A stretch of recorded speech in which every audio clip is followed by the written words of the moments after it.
I'm Danny, and this is the Scream Princess podcast. Hello there, everybody. Welcome back to the Scream Princess podcast with me, Danny, and I'm here today with Al Friswell. How are you doing? Very good. Thank you for inviting me, Danny. So I'm going to tell a little story. So there was a time when I had this idea, this brainwave at the end of 2024 for this podcast, and I sent it was a generic email that I sent out to, a fair few people, and some got back to me and some didn't. One guy actually got back to me, and he was actually angry that I had sent a generic email. He was like, well, you could have made this more personal and sent it just to me. And I was like, okay, that's hard work, isn't it? But Al didn't get back to me at all.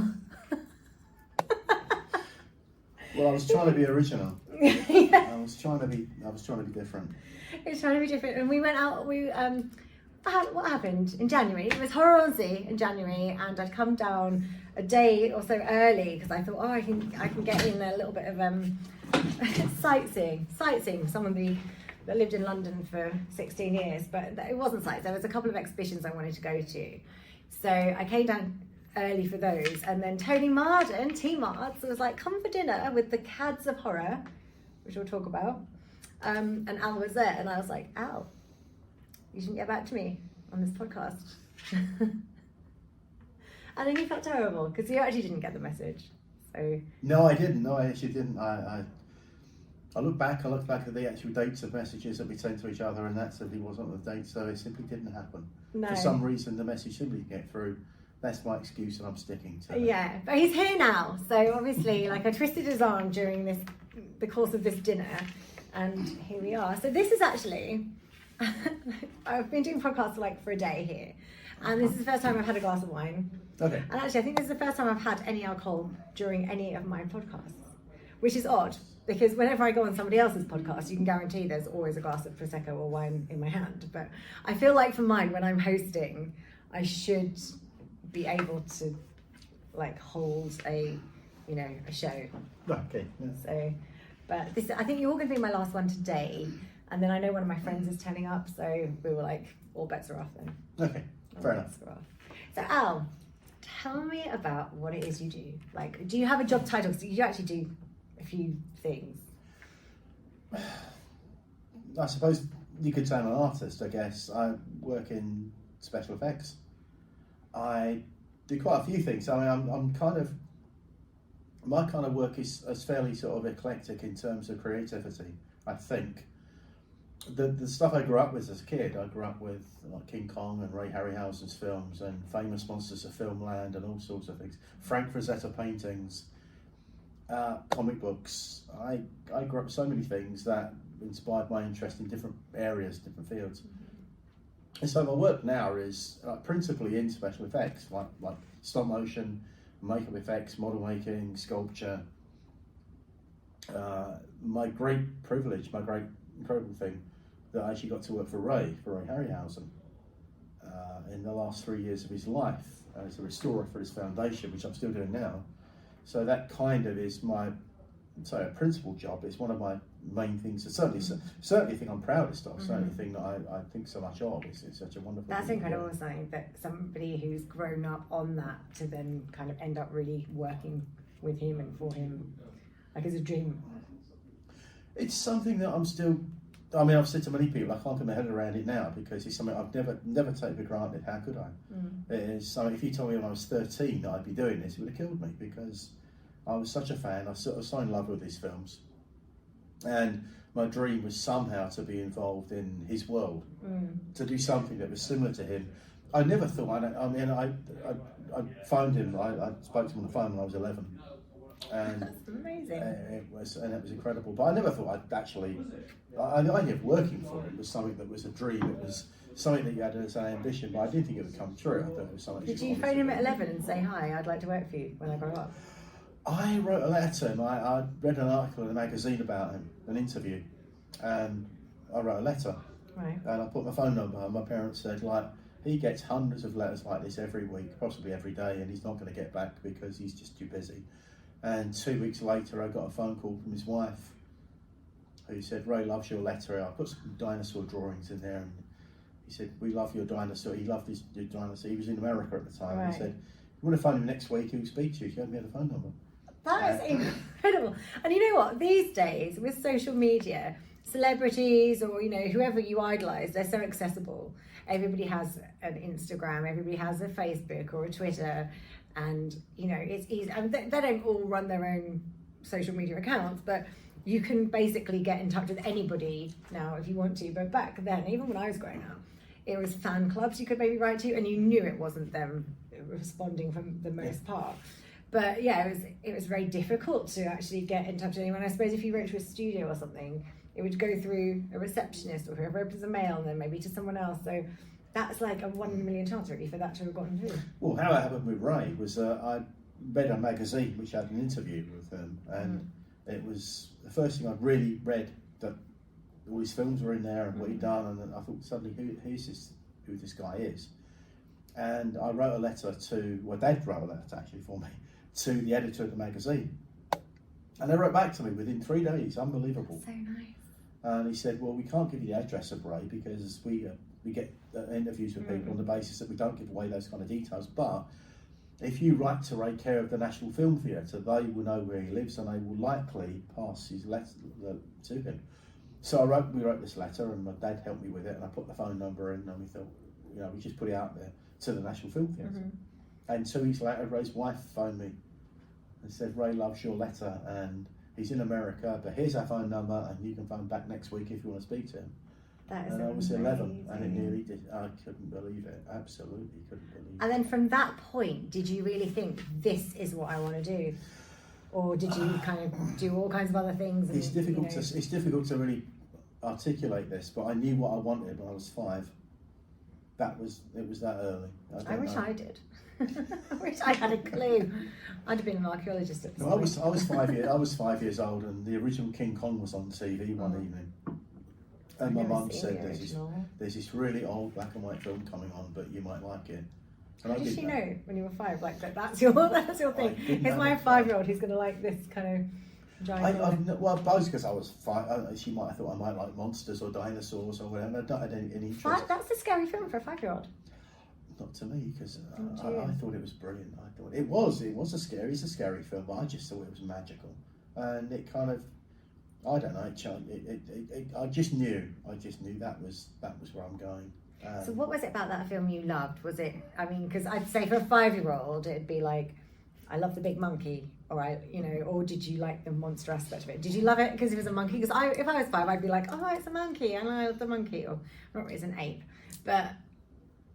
Did you love the horror aspect of it? No, there was no cute aspect for it for me. There was nothing like that appealed to me. It was a monster movie with dinosaurs, and it was just incredible. I didn't know how it was done. I was 5, didn't have a clue, and it was just the magic of the white look, the visuals.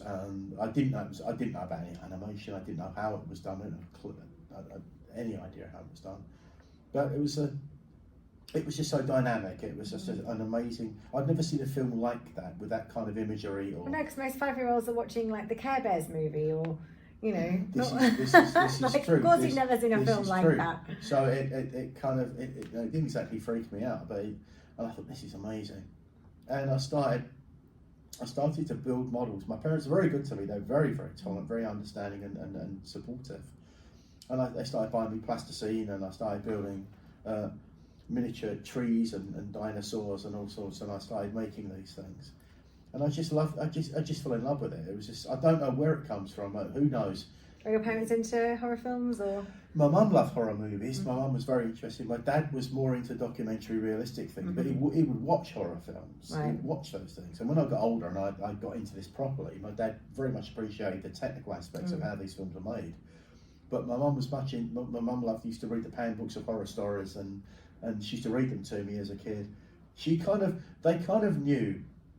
I think what happened, I used to start reading monster magazines when I was very young, and I think they knew that I was much more interested in the technical aspects. So they knew I knew it was rubbish. It was just people wearing makeup, and it was special effects. They knew that I didn't go to bed thinking Frankenstein was under my bed. I knew it was Boris Karloff being made up by Jack Pierce. And they knew it was like stuff being put onto his body, and it was plastic and rubber. And they knew that I knew it was all fake. create the effect of a movie. And so they were kind of safe in letting me watch this kind of stuff because that's really different, because most kids wouldn't see it like that at all. Most kids would very much see like horror, not like. But yeah, that's really interesting. So your mind must have worked very differently to most. Well, I just grew up. I used to read magazines and I used to show photographs of actors being made up, like Foriaco and Famous Monsters. You see Boris Karloff with Jack Pierce putting makeup. So even at the age of 6, I knew that this was fake because this guy's putting makeup on someone. And so I those magazines probably should have been only accessible to 12-year-olds or 13-year-olds, but my parents had blessed them, used to buy them for me and they'd let me read them. And I saw like the Lon Chaney being made up as the Wolfman by Jack Pierce again, putting the rubber nose on his face. And so I got the message very quickly that these things were actually fake. It was actors playing these parts. But I love the technique of it. I love the technicality of it. So even at that young age, I had no clue how things like King Kong were made. I didn't know it was stop motion. I didn't know it was miniatures. I didn't know what it was. But I knew it was somehow fabricated. I knew it was theatre. Yeah. I didn't believe any of it was real. It's real. And I love the scary stuff. I mean, if there was a scary film on TV, I used to enjoy. I remember The Haunting. Yes. That we, and the what's in 1962, The Haunting, 1963, I think, The Haunting, with Russ Tamblyn and Richard Johnson, and I remember my parents let me stay out and watch that, and it frightened them in daylight out of me. I absolutely did, but I thought this is great. Yeah. I loved the fact that it scared me.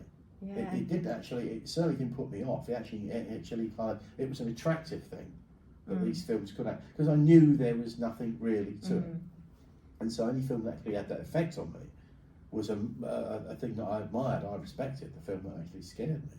Yeah, I think with a lot of things like The Haunting, it's a lot of it's like the score, it's the ambience, and it's the suspense that's built up by more than music, I think, sometimes with those kind of paranormal style films, because I would love to believe in the paranormal, but nothing's really happened for me to go, right, that's definitely a thing. I mean, there's been small things we've talked about on the podcast before, but nothing's like, that couldn't have been anything else. But when I watch a paranormal film and it's done well, that will scare me more than a gore film or whatever. I think because with a film that's physically violent, we can understand where it's coming from because it's something we can touch, it's tactile, and it's reality. But a paranormal thing is something that is outside of our realm of understanding of science, or it's something we can't rationalise it. So if it exists, we can't explain it. And physical violence we can explain because it's way easier, but a paranormal thing we can't. So I think the reason why it scares people is that because it's something. Give it like 10 or 15 or 20 years or 100 years, and we may be able to explain scientifically what ghosts are. And once that happens, if it happens, they won't be scary anymore because we say, oh, it's happening because of this. Yeah. So What gets me is that they didn't really exist before Victorian times. And you never get a ghost wearing an Adidas tracksuit, do you? They're all like historical figures. This is the thing. We don't know, do we? When you get back to the paranormal in a little while, though, that's going to be like part 2. But so from this childhood fascination with the films of Harryhausen and these kind of old school stop motion films, how did you then progress into, obviously you had the rest of your childhood and your teenage years, how did you then progress into finding your way in the door? Well, as a kid, I was lucky as a kid. I read all these stories about people who were special effects artists and makeup people. They said I was the odd kid out and I was a kid who was like nobody. But as my childhood, everyone was into something. Everyone was into Star Trek or Thunderbirds or like horror movies or the event or something. Everyone was into that. So I was kind of I was not the odd kid out. I was a kid who drew dinosaurs and made dinosaurs, but everyone else was into it. So I was kind of all right. I had a kind of a reasonably. I didn't have this kind of singular childhood where I was separated from other people. Everyone was kind of into what I was doing anyway because they liked it themselves. So I was very lucky. And so I went to college, and my parents, again, very supportive. They were ordinary people, working class people, but they said, okay, you have a go, try it. Don't if you can make a go of it, try that. And I supported that. And the first professional thing, I had some weird. I had kind of a professional with Milt Subotsky, who was the Amicus film director. Just been chatting about him a little while ago. Okay. And So I was a teenager. This is crazy. I was a teenager, and he was trying to get the Thongor and the Valley of Demons off the ground. These titles are great. And that was the Lynn Carter books. And it was going to happen. And I read this in a magazine, so I sent a letter to the Shepperton Studios, and I got a letter back from Andrew Donnelly, who was the co-producer, and I couldn't believe it. He said, "Oh, we love your photographs you sent us. We love what you've done." I made these things all my life. In answer to your question, I built these things all my life, and I took photographs, and the progression of, like, I suppose my skills advanced a little bit, I guess. So I had loads of pictures of what I was doing, and I sent photographs to say Amicus. And Andrew Donnelly got back and said, "Well, we'll try and get you off the ground. We'll try and bring you in when this thing happens." And that didn't happen. What they were doing was they were making a film called King Crab, which was based on 2 books from Guy and Smith, Night of the Crabs.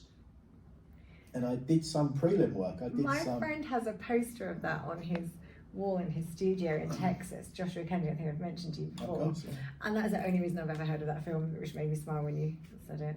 No, it was in the 70s. It was actually quite a classic. Everyone loved this film. It had about 6 sequels to it. And this was like way after that. And Mills was trying to he wrote a script.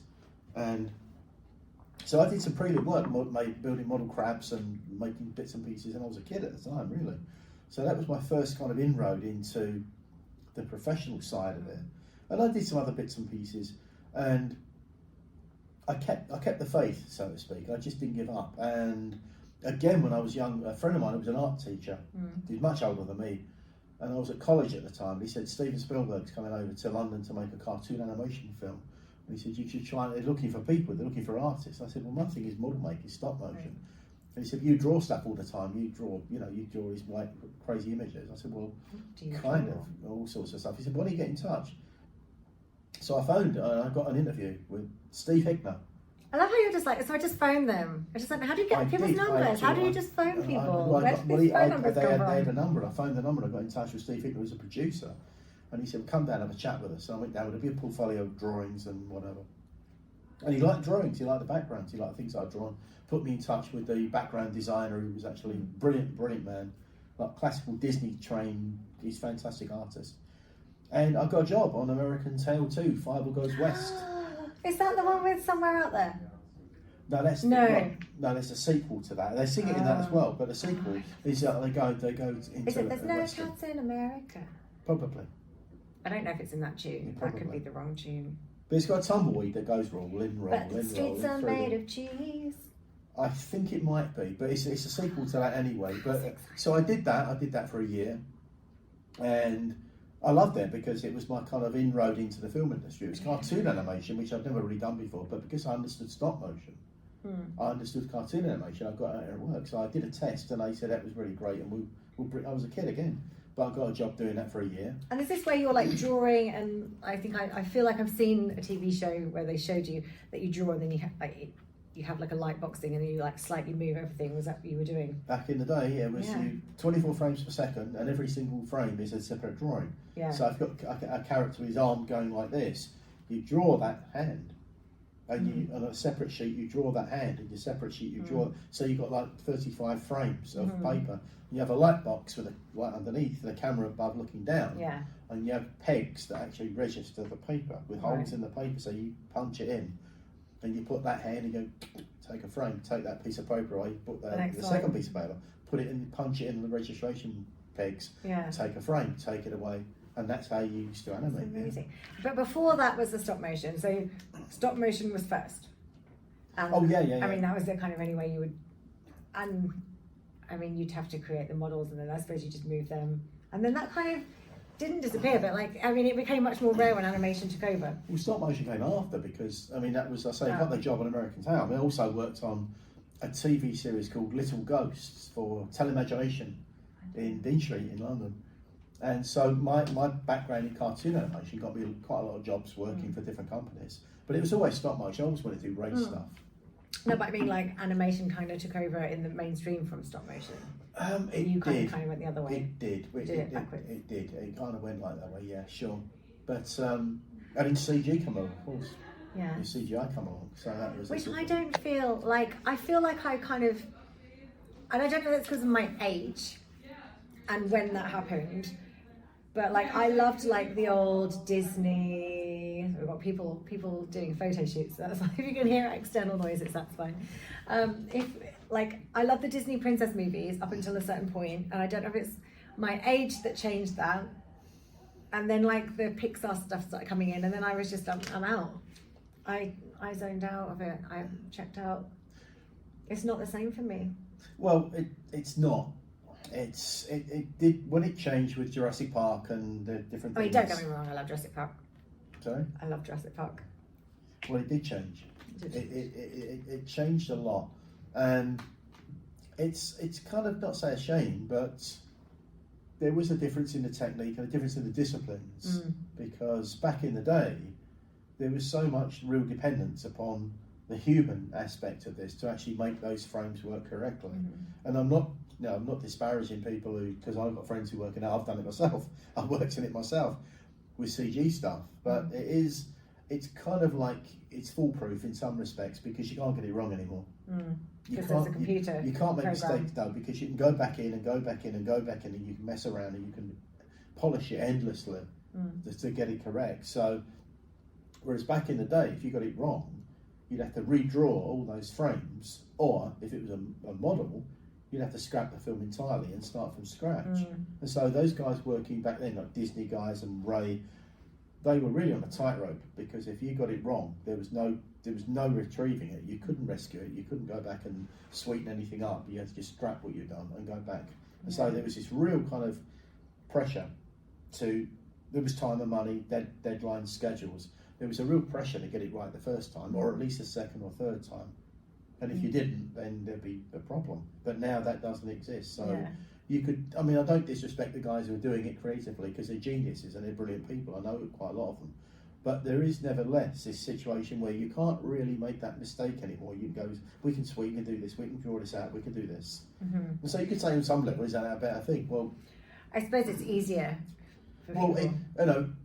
My attitude is if you're curing heart disease, then that technology really is good. Yeah. But if you're doing a creative thing where it should really come from the heart of the artist, the skill, you should be able to skill as opposed to you should see the hard work that those guys have put in, and you see that the Disney films like 101 Dalmatians or Lady and the Tramp. You think, oh God, this is drawn. Every frame is drawn, and you see the muscles move and everything.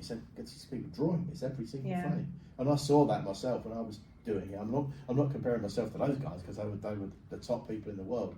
And Ray was animating 7 skeletons. And remembering every move, those arms and legs were moving, and keeping track and taking one frame and then moving 7 characters. Do you know where I discovered Harryhausen? Okay. I was in a nail shop. This is like the most me version ever. I was in a nail shop. What, Ray coming? No, that didn't happen. No, I was in a nail shop in East London getting my nails done, and they had a TV on, and usually they always play like these, I don't know, like Oriental musicals that I don't understand, but this day they had it on silent, and it was just this black and white thing of these, and I could see these dinosaurs, and I think I don't know what was going on. This pterodactyl comes down or something, and there's a girl, and I'm watching it, getting my nails done, thinking, what am I watching? I'm not going to be able to ask them because they won't know. They've just put on the TV and it's just background.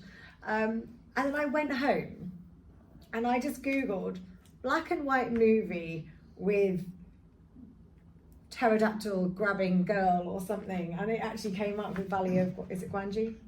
Yeah. It's colour film. Is it colour film? Yeah. Well, maybe they had a black and white TV. I don't know. It was definitely black and white when I watched it. But yeah, I went home and I did a Google, and I was like, oh, this is interesting.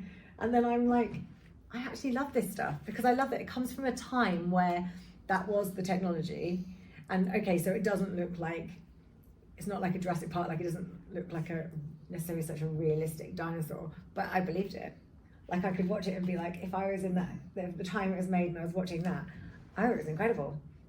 Well, I can tell you a story because I was building a dinosaur for my local museum in East London, a dinosaur exhibit, and we had a situation where when was there a dinosaur exhibit in East London? Sorry? When was there a dinosaur exhibit in East London? And there is in Valence House Museum, there's a dinosaur that I built, that I made.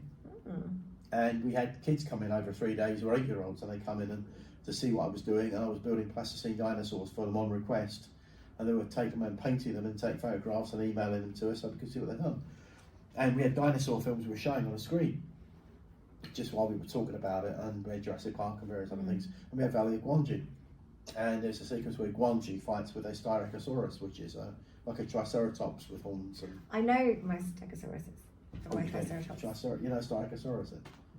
It's like it's not got 3 horns. It's got spikes on the back of his Yes. shoe. Okay. Brilliant. Because when I was little, I had this set of plastic dinosaurs, and I Okay. learned what they were called. Okay. So we showed this sequence, and I'm looking back, it is quite gruesome. It's quite bloody, but we thought it's an old film, so whatever. And these kids started getting upset, and one little girl started crying. We had to stop it, and we had to put on Jurassic Park to calm them down. And we said, "What's the matter? What's the problem?" And one little boy put his hand up. He said, "Well," he said, "we thought dinosaurs were extinct. Where did you film this?" And East London. we said, "They are extinct." He said, "Well, what is this?" And we said, "I think you said at the time it would have been Jurassic Park: Fallen Kingdom that would have been at the film at the time." We said, "Have you seen Jurassic Park?" And they said, "Yeah, we've seen Jurassic Park." And I said, "Well, then what? Where do you think they filmed that? Why are you bothered?" And another kid put his hand up and he said, "I swear, I wish Ray had been around. He passed at the time, but we should have told him this." And he said, "Well, Jurassic Park is made in the computer, but this is real." And we realised that we twigged what was happening. I couldn't figure it out. But we realised what was happening is that these kids at the age, the only stop motion they've seen was things like Wallace and Gromit and Aardman, things that are very caricatured. And that was like Wallace and Gromit was when I was a kid, like I was probably like 11, 12, whatever. And because stop motion had kind of wasn't really being used at that point up until that for me was like a new thing. I was like, oh, this is different. This is like, and I learned that stop motion existed through Shaun the Sheep and Wallace the Gromit.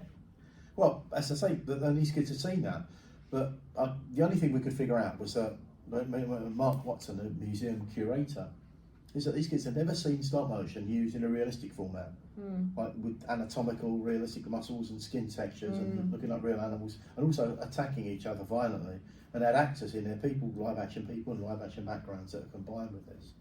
So we thought they'd never seen anything where stop motion has been that realistic, and they knew that this stuff was not graphics. They knew you could touch it; it was tactile, and so they kind of their kind of reaction was it was the real thing. They'd never seen anything like this. It was a completely new experience for them. Never seen stop motion used in a violent or anatomically realistic way. So I said better turn it off because they were so. It's obviously this stuff still has impact. It's not of its time. It's not necessarily in the past, and that doesn't work anymore.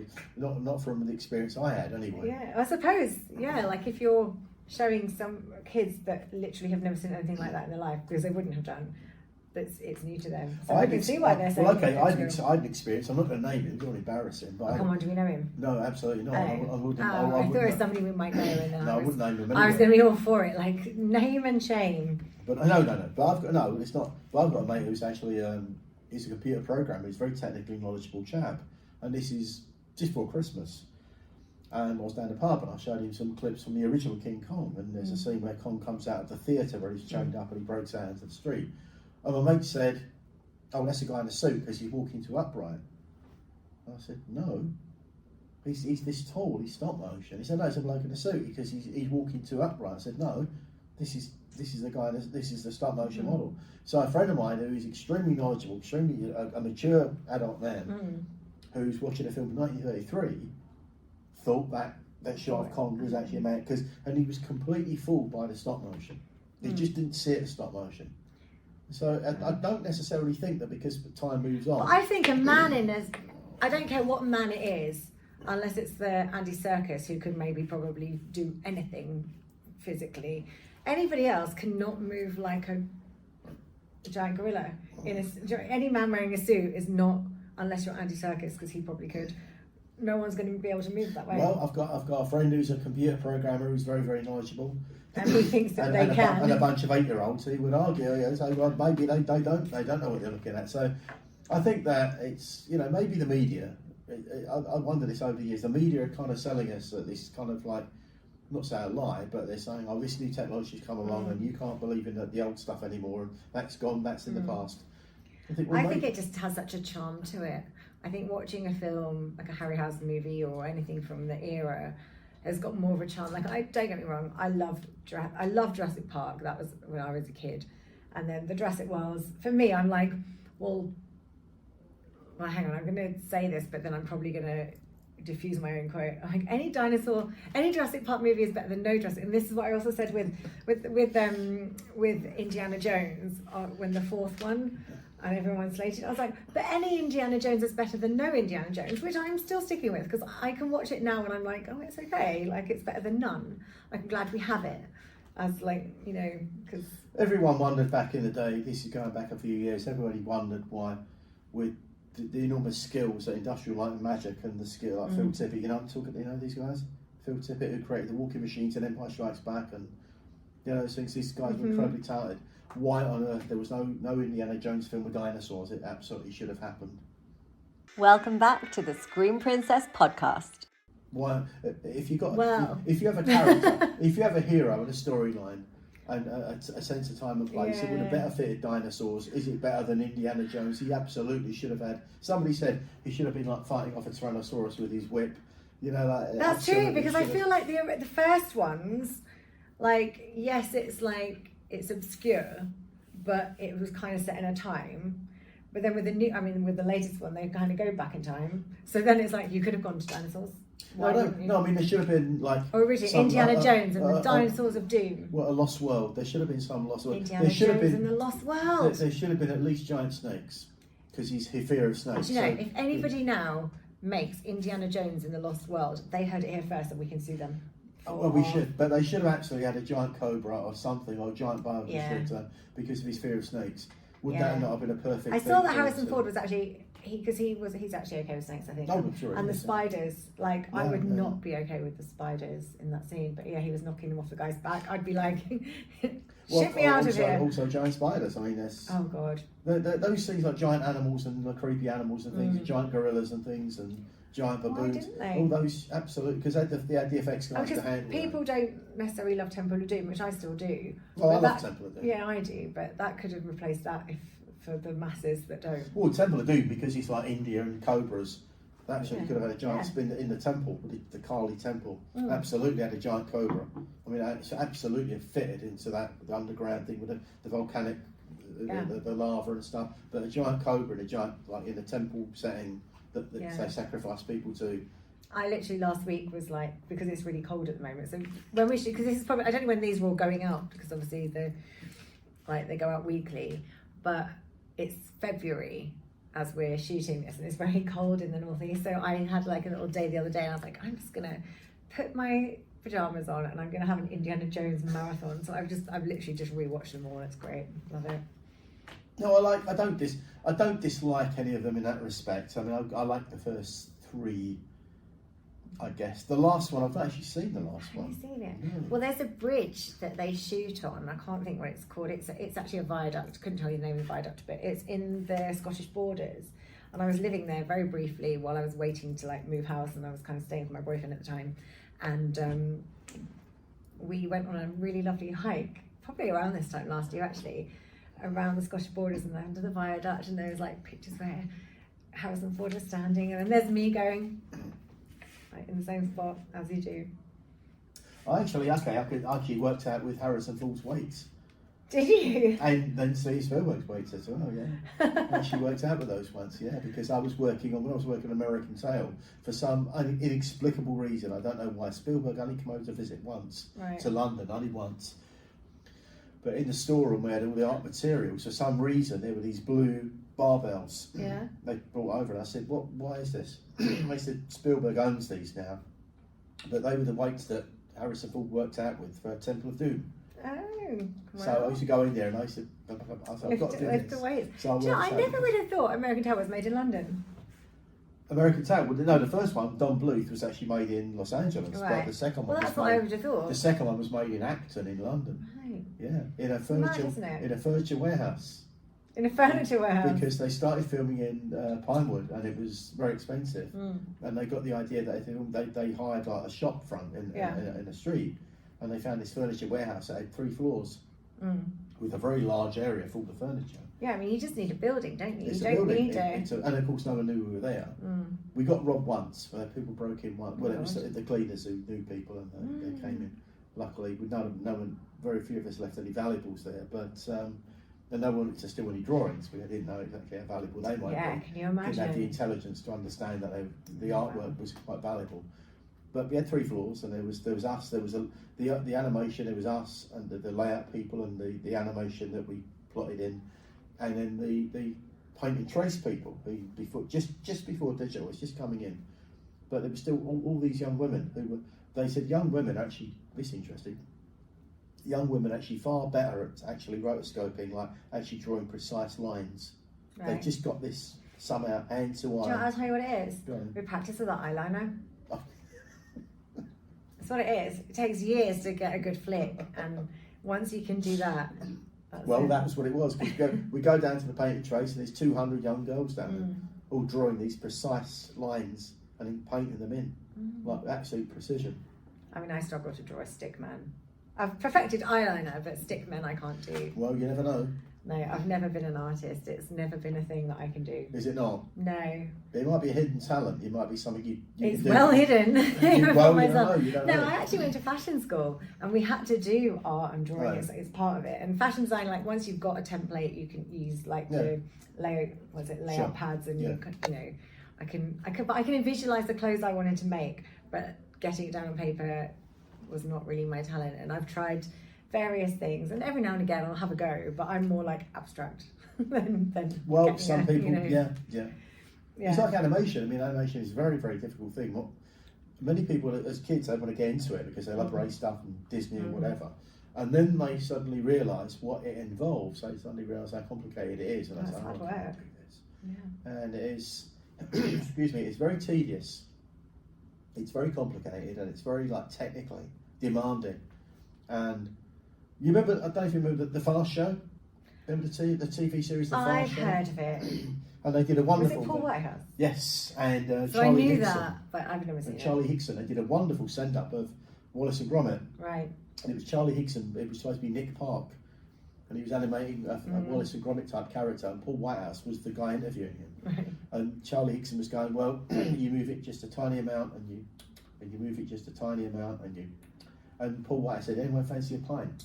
Because it really, it is that team. If you're doing it and you're focused, then you're in the moment. I met him once. I was an extra years ago on When Harry Met Paul. Oh, right, okay. And I'd done a scene. I was in the gym, and I was young, so I'd never been to a gym at this point because I didn't have to. I was just young and I was skinny.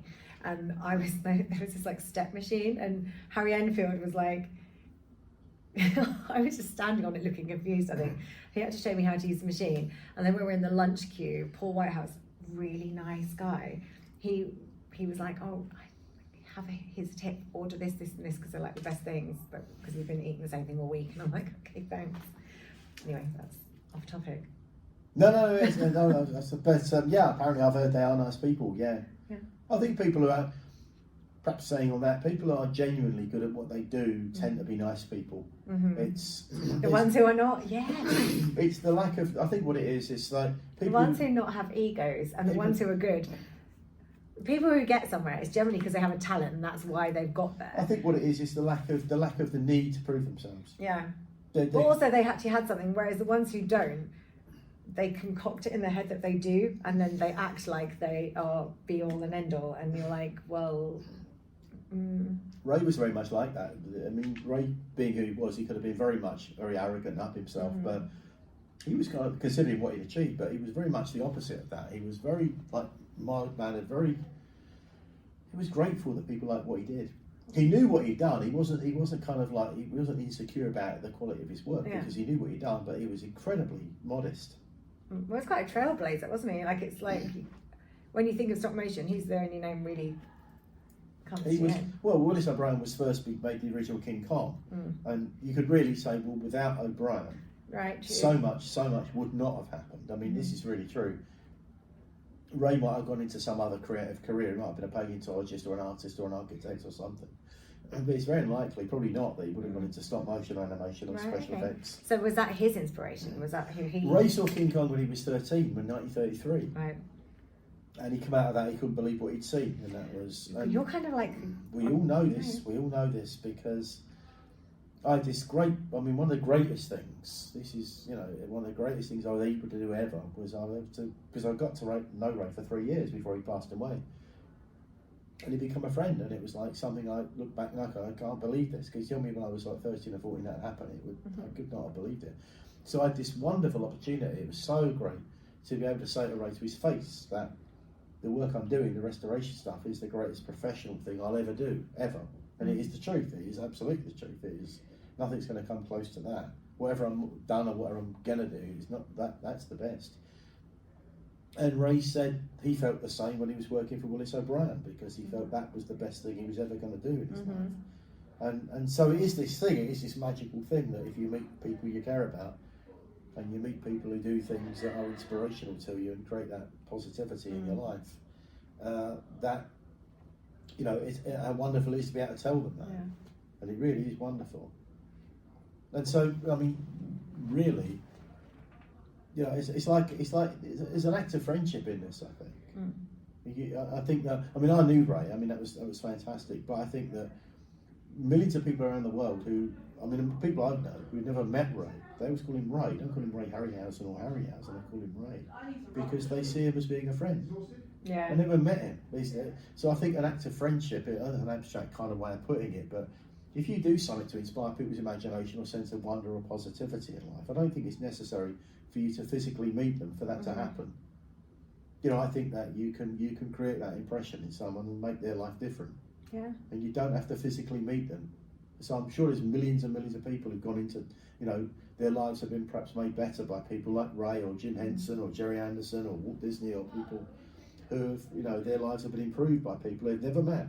Jerry Anderson's daughter used to be my neighbour when I lived in London. Oh, right, okay. Yeah, Dee. We lived in the same building. It was like a grown-up university campus. It was like all these people that had like real jobs and things, but we had a bar, which was kind of like a student union, a gym. We had a swimming pool. We had a shop, and like we had grounds. So like in the summer, it was like everyone's outside. There'd be festivals. I think she used to sing, so she used to sing at the festival. Brilliant. It was like a weird, surreal. Well, another person I grew up with. I mean, Jerry Anderson's stuff as a kid.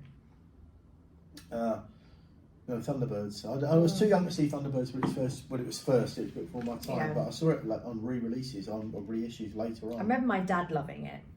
Well, it was to me, it was like an hour-long special effects program. And I love Lady Penelope. Well, She was all pink. So. Well, that was the other thing. I was talking to a fellow the other night about this. I mean, they had the Fab One, which is the pink Rolls Royce. Yeah.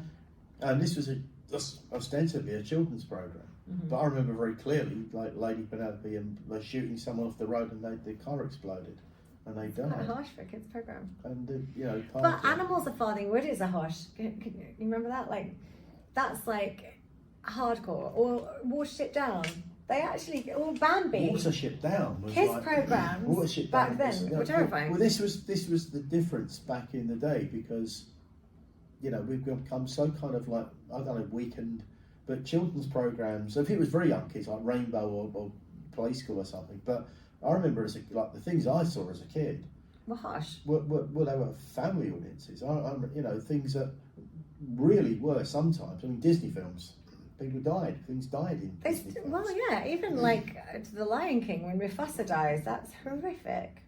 Well, Valley of Guangzhou, where the fight sequence that these 8-year-olds started getting freaked out and we had to stop the film because they were getting upset. But they can watch The Lion King. Because. So what? They can watch The Lion King. Oh, you think?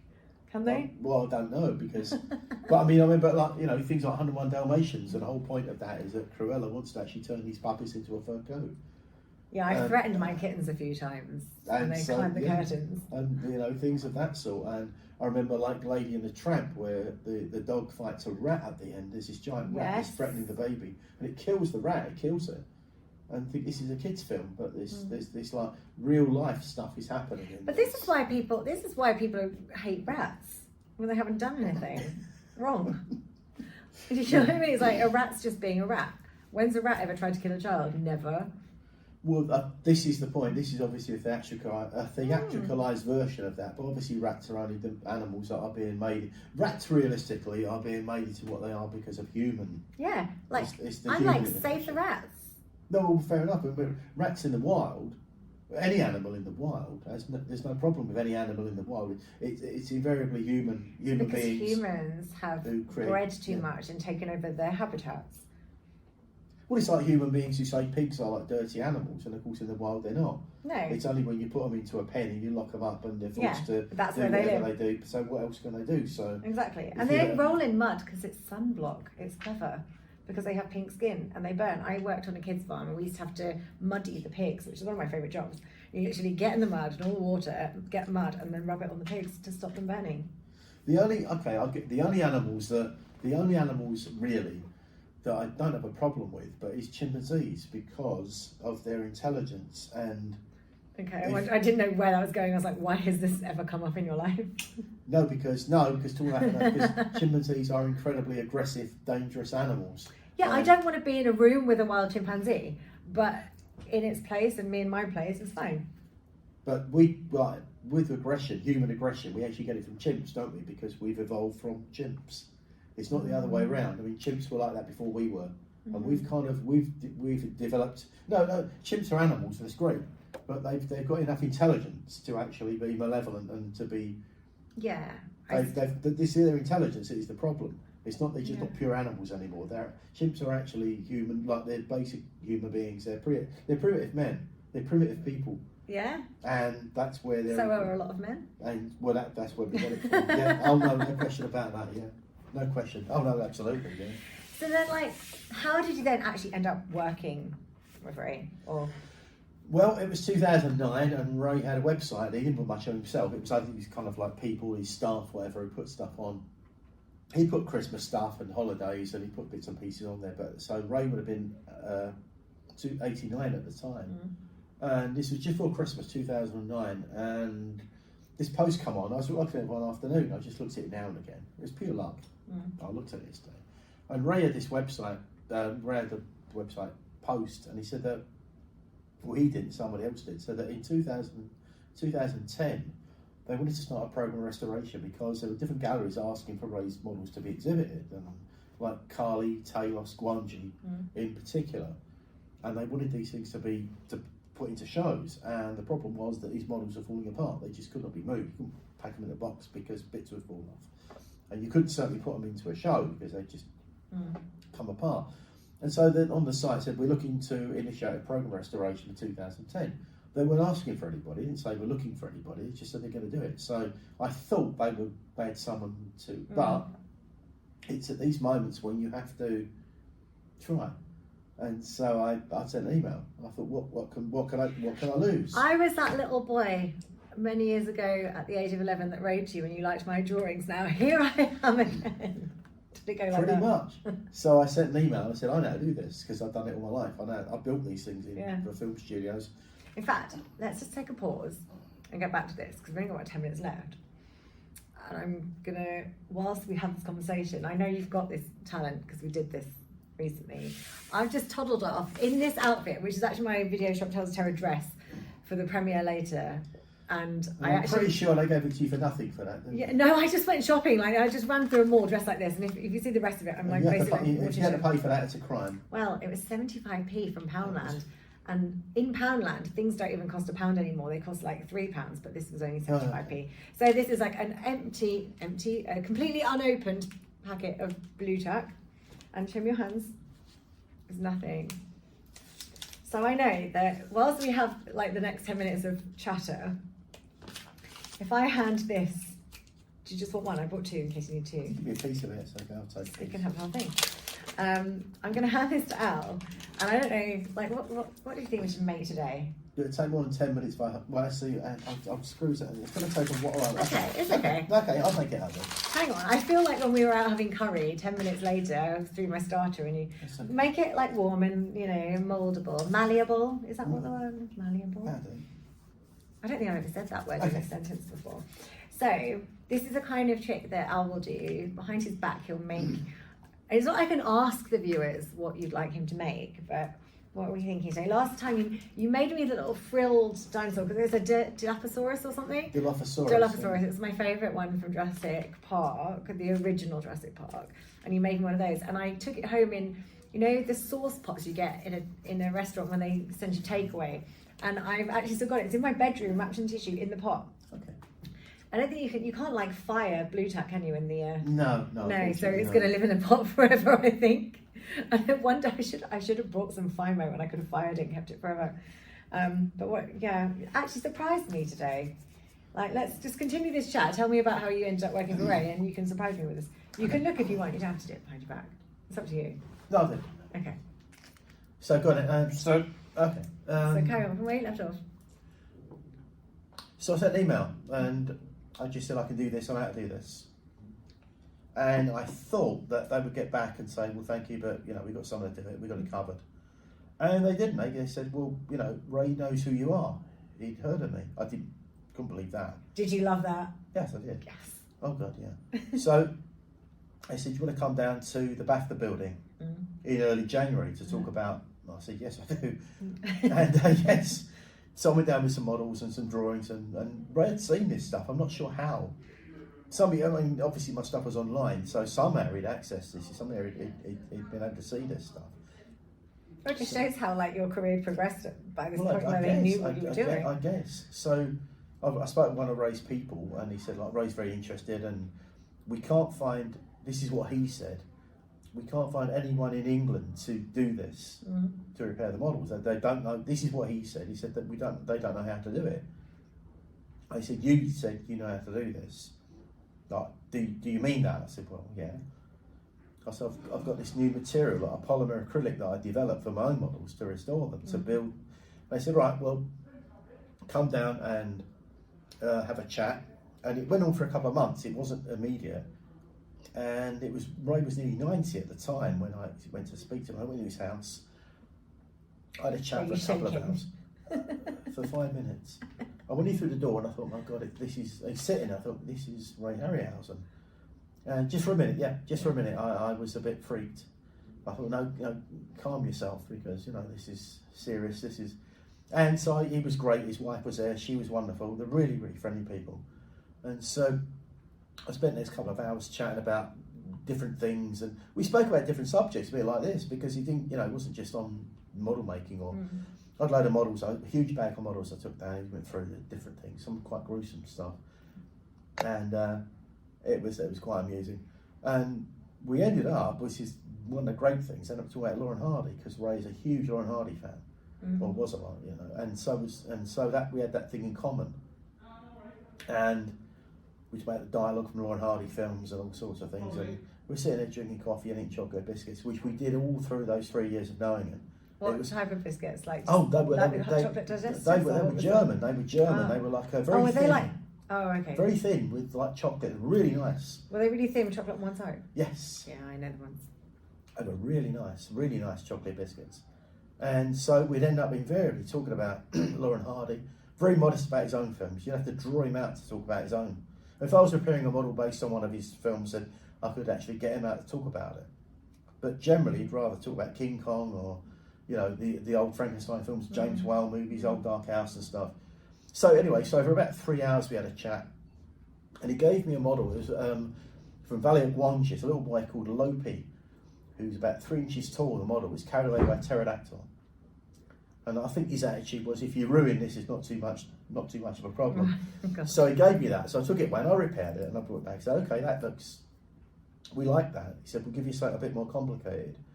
And I thought he meant a bit more complicated. Is it a lot more? And he brought out one of the dinosaurs from 1 million years BC that you may be familiar with. I am. It was the Allosaurus that gets impaled on a pole by John Richardson. Right. He runs up onto a pole and he gets impaled. Yeah. This thing his tail was gone, the feet were gone. It was a... Oh, that's so sad. But also so good that he still had it. And yeah, and it was all in pieces. And the left arm was gone. I thought, God almighty. And he said, can you repair that? And I said, yeah. I knew I could. I would never have offered myself up if I couldn't do it. So I took it away and I did it. And Ray was very happy, and he said, okay, would you want to be our actual restorer now? I said, are you asking me that question? That is amazing. And so he gave me the figurehead from Golden Voyage of Sinbad to repair next. And then it was the giant shell from a replacement shell for Is that with Caroline Monroe? Yeah. Because she's here tomorrow. Oh, is she? She is. So you should come back. Oh, actually, I will come back. I know Caroline. Yeah, I know tomorrow Caroline. night. And so I repaired the figurehead, and then it was the shell from a giant cephalopod, the giant octopus with a shell from Mysterious Island. And Ray had left the original shell in Shepperton Studios in 1960. So can you make me a new one? So I wonder who has it now. I made one out of fiberglass for him. Yeah, I don't know where that went. And I made a new one out of fiberglass, and then it was... He said, can you make new swords for the skeletons from Josie and the Argonauts? Because they'd all been lost over the years. And I said, you're kidding me about this, because all these memories come back to me. When I saw Jason, I was on TV when I was 10. First time I saw it was on television. And I was 10. And I remember making plasticine swords, trying to match the ones that I'd seen like this, on the screen. behind your back. And then, not behind my back, no. And I thought, now you're asking me to make actual swords for the skeletons, and it was crazy. It's like a dream, isn't it? It's literally like people are asking you to... What have we got? It is. And it is. It is. Brontosaurus. He's amazing. Like, check this out. That's behind your back. I'm going to keep him too. I'm going to take him home somehow. I'll find a bigger pot. I'll stuff him in my wine glass and steal it. I won't steal from Lumiere Cinemas. I won't. He's amazing. Look at this. I'm going to carry on. There you go. That's literally the one from like where he turns her head and she looks in Jurassic Park. It's amazing. What a talent though. But obviously you're way more talented than making a dinosaur behind your back. But who can make a dinosaur behind the back? And you have done it in less than 5 minutes. You said it's going to take more than 10. Yeah, because we were on like 40. Yeah. Okay, all right. Yeah. We were on like 49. That was like 56. So fair enough. Yeah. Okay. So you've done it in like 5 minutes, which is incredible. But yeah, so you work with loads of different mediums. So you do like the fiberglass. You work with all kinds of different materials. But how did you end up like going? I mean, it's just art. Just whatever works. It's the process. It depends what you want to do. I mean, it depends what. I mean, there are many materials, more materials now than there were back in the day when Ray was. I mean, Ray had different things available, but now there are dozens of different things, different mediums. So it really is a matter of choosing what is the best material to get the best results. It's like nowadays the silicone rubber, which Ray didn't have access to back in the 60s and 70s or the 50s. Silicone rubber is much more durable, it's much more less biodegradable latex and foam latex. This is why they need restoring. Yeah. If Ray had made them out of silicone, maybe by now they might have been going a bit, but silicone rubber is much more durable and much more. This is used for prosthetics now. It's much, latex is not so. It's still usable. You still do incredible things with latex and foam latex, but with like fiberglass and like the resins. I mean, I use fiberglass for the shell because it was like trying to keep to the integrity of the original because it was back in 1960. But that's a polyester resin. Nowadays you've got polyurethane resins, which are what they call fast cast. They set in 5 minutes. Fiberglass sets overnight. It depends how much stuff you do. But I use it for the shell to keep the integrity of the original. But there is massive advances in materials now. So it all comes down to working out the best materials to get the best results out of what you're doing, really. So do you work from home or do you have a workshop? Both. Do you have a workshop? Yeah, both. Yeah. So very secret place. Well, I'm not going to ask on air. I might secretly ask to visit one day, but because I feel like we're literally coming to the end of we're almost at an hour. I literally said to you, because you do other stuff too, we're like, well, we can do like half and half. We can talk about this for half of it, half of the haunty kind of paranormal stuff. We haven't even got there. We're not going to get there today. So we're probably going to have to come back next year at Romford or next year at Horror, somewhere in between, because I even feel like we haven't finished talking about this and we're just going to be out of time. And I did only think I was going to steal you for half an hour and get like a bit, because I feel a bit bad stealing people for, for a full hour during a festival. But I know you did come especially for this today, so I don't feel so bad stealing you away from watching stuff. I could say as much as you like. No, I know, but it's an hour, but I think we're going to have to do a part 2 at some point, because I feel like we could talk for ages. Like, we haven't even got right into Harryhausen stuff. Like, we've got to the beginning of it. There's nothing, not at all. There is a huge amount of material. With the foundation, there are books that I've been asked to be involved in. Well, there's a whole book out there, basically just how those things are made.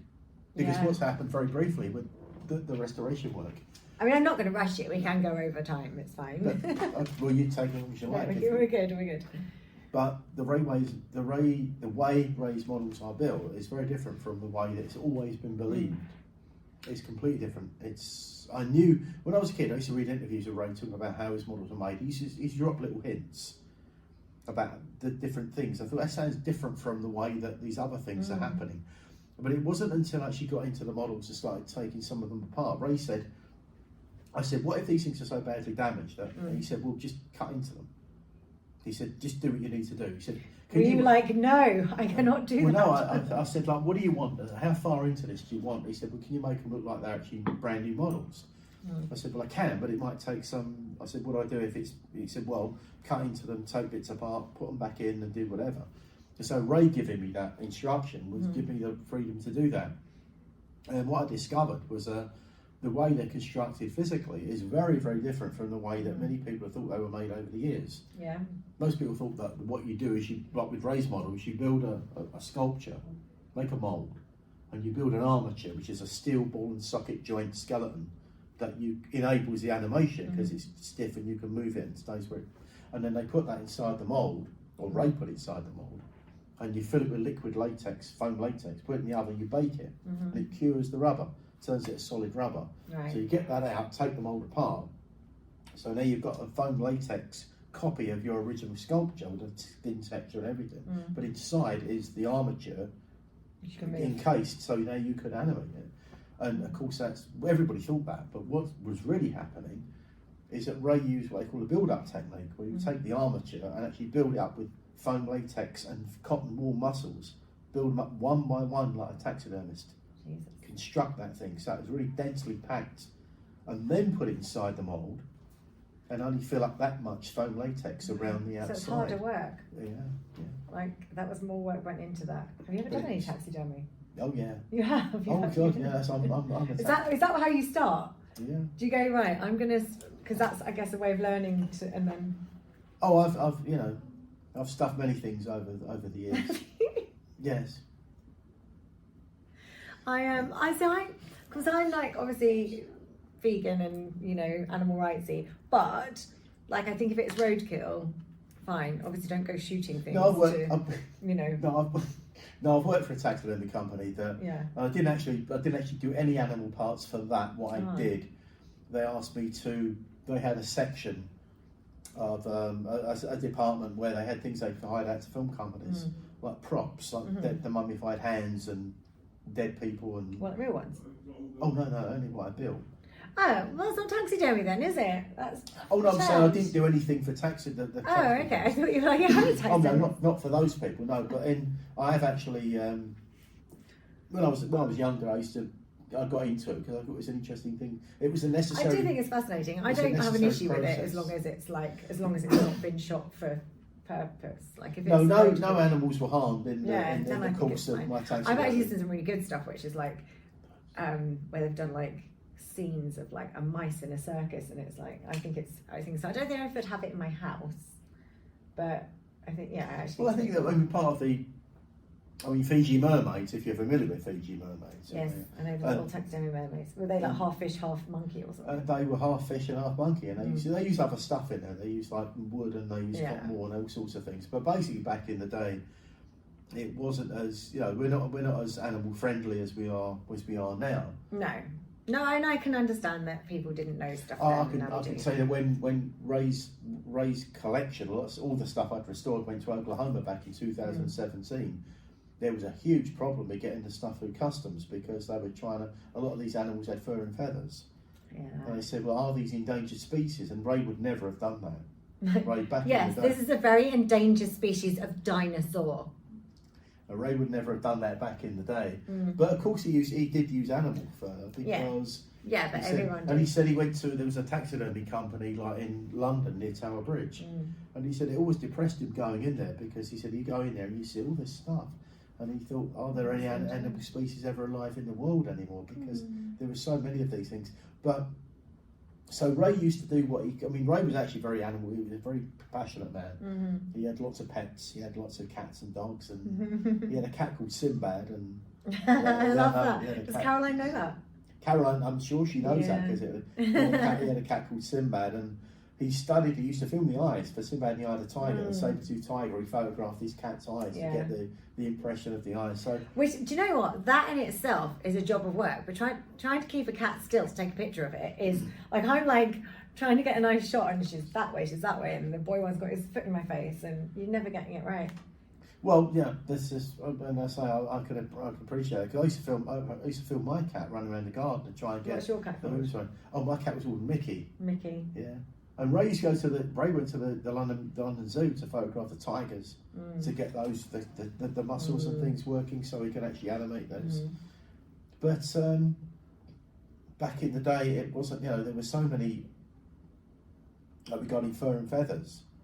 Ray did use real fur and feathers for these things because it was available at the time. I think even people now would use feathers, and maybe wouldn't use fur, but feathers you can't really replicate very well. No, you can't. No, there's a lot of stories about the way that was done back in the day, but Don't tell me. Don't tell me. No, not horrible stories. No, but just technical work, but we don't have the time. Which does mean you're going to have to come back. You're going to have to do this again, which is like a date for next year. Come back and we'll literally pick up where we left off. And we'll tell you about the fur and the feathers, the rest of the Harryhausen stuff. This is literally going to leave people on a cliffhanger for I don't know, a while. It might not be a year. It might be. We might meet up at some other point somewhere. Maybe I'll be in London. I can come to you and do that. And also the paranormal stuff, which I'm very quickly.